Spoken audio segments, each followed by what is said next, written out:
Hello and welcome to this session of MD310 Medical Care Provider. In this session, we'll be discussing psychological disorders. By the end of this session, you will be able to list 5 signs and symptoms each of the following psychological disorders, list the steps of managing an acutely psychotic violent patient, and list at least 5 interventions that can be performed to minimize the risk of a behavioral emergency. To understand what behavioral emergencies are, first we have to understand behavior. And behavior, simply put, is the way in which people act or perform, and it includes physical and mental activities. So a behavioral emergency is a situation where those activities, actions, and performance are simply unacceptable or disturbing or intolerable for the situation by either the patient or the patient's community. So when is bad behavior simply unacceptable? Well, if it interferes with your core life functions, that's a problem. If it poses a threat to your life or the well-being or to the lives or well-being of others, that's a problem. And if it's far off from the societal or community normal, that's also a problem. And that last one can be a bit fuzzy because different communities have different standards. So we'll start by talking about anxiety, which is something that all of us experience to one degree or another, but can be debilitating for certain individuals. And anxiety is excessive concern over something that shouldn't cause that much concern. And that stimulus can be physical or social, or it can be mental or psychiatric.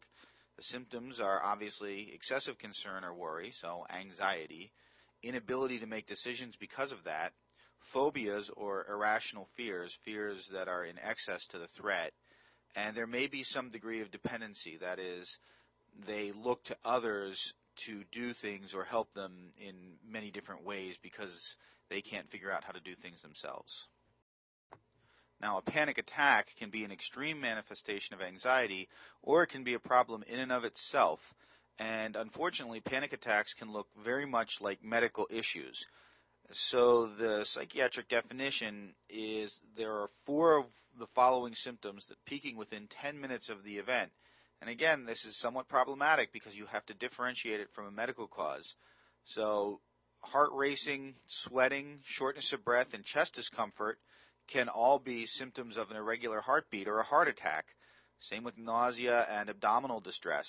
So as you look at these, you realize that it can be very difficult to differentiate the panic attack from the medical emergency. Mania is another psychiatric disturbance, behavioral emergency that you may have to deal with, and this can be part of bipolar disorder, which is depression and mania. It can be mania on its own, or it can be situational or toxic drug-induced mania. So in a manic episode, people feel grandiose, they feel much more self-esteem than probably the situation warrants. They don't need to sleep. They talk quite a bit. They have flight of ideas. Their thoughts are racing.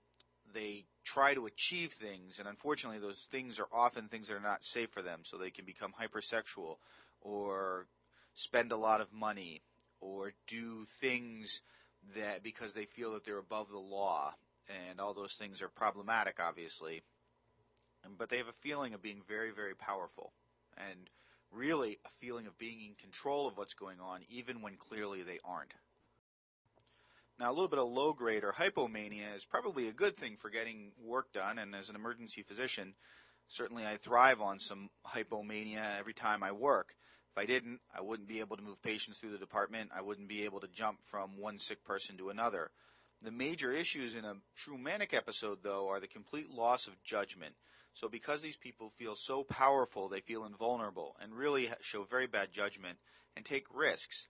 And there's a potential for psychosis as well, which is basically a deranged interpretation of stimuli from the environment, hearing things that aren't there, seeing things that aren't there, having delusions. And it may be part of bipolar disorder, as mentioned previously. Now, unfortunately, you may have to deal quite a bit with depression and suicidal ideation amongst crew members. The nature of your work, the isolation, separation from family, all of these things put you at increased risk of having a depressive episode or feeling suicidal. In addition, substance abuse and other other drugs of abuse may also contribute.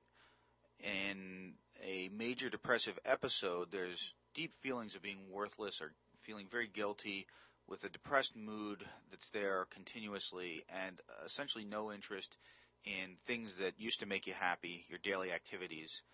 Oftentimes there's recurrent thoughts of death, weight changes, either weight gain from no activity at all or weight loss from not eating. Sometimes these individuals will sleep quite a bit. Sometimes they can't seem to sleep at all. They may be very agitated.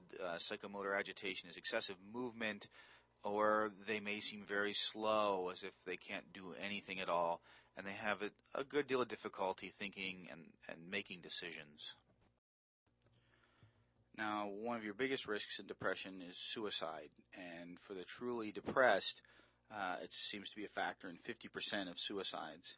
This may also be part of bipolar disorder, the opposite spectrum from the mania, and there are rapid cycling patients who very quickly transition from mania to depression, and you may see that. That can be problematic.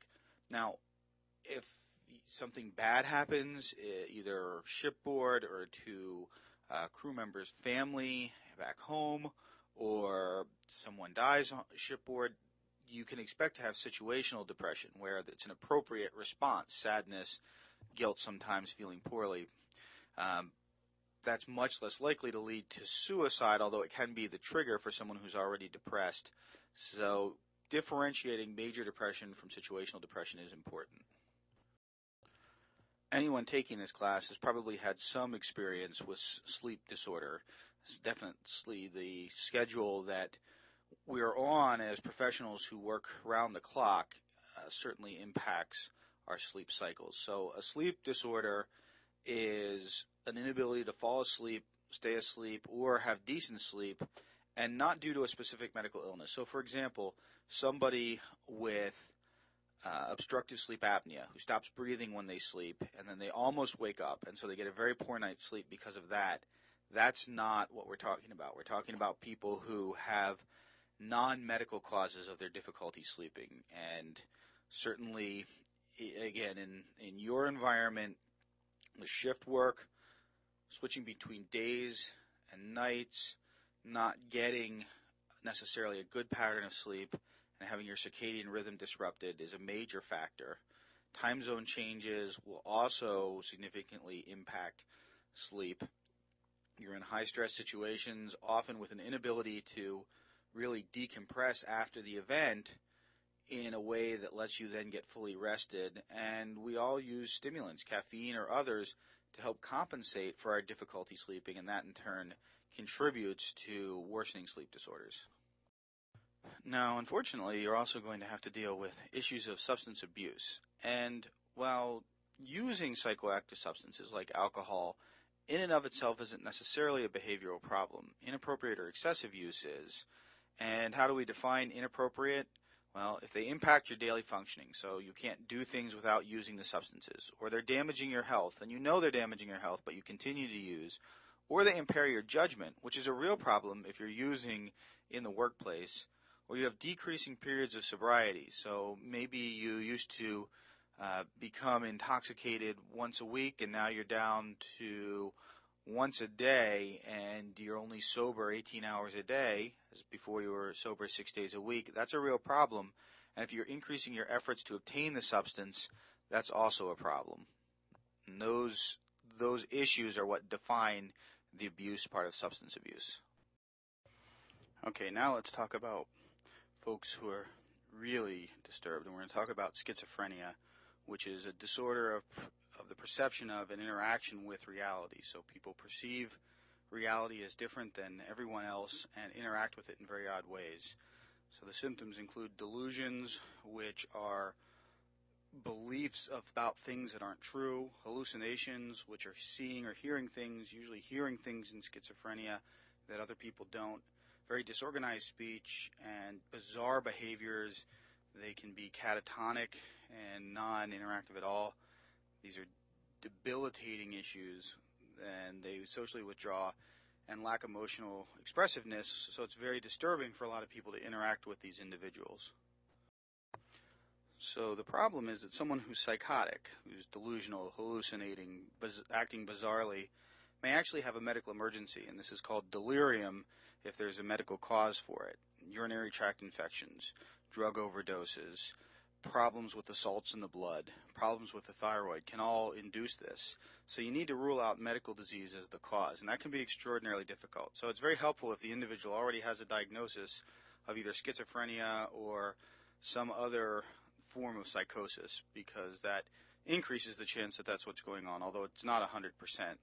Really, the only test that you'll have, two tests that you'd have to be able to sort this out, would be a fingerstick blood glucose, because very low or very high blood sugar can make people act psychotic, and a urine dipstick to make sure there's not a urinary tract infection. So you may end up needing to manage a violently agitated individual, so someone who is extremely agitated and is dangerously violent.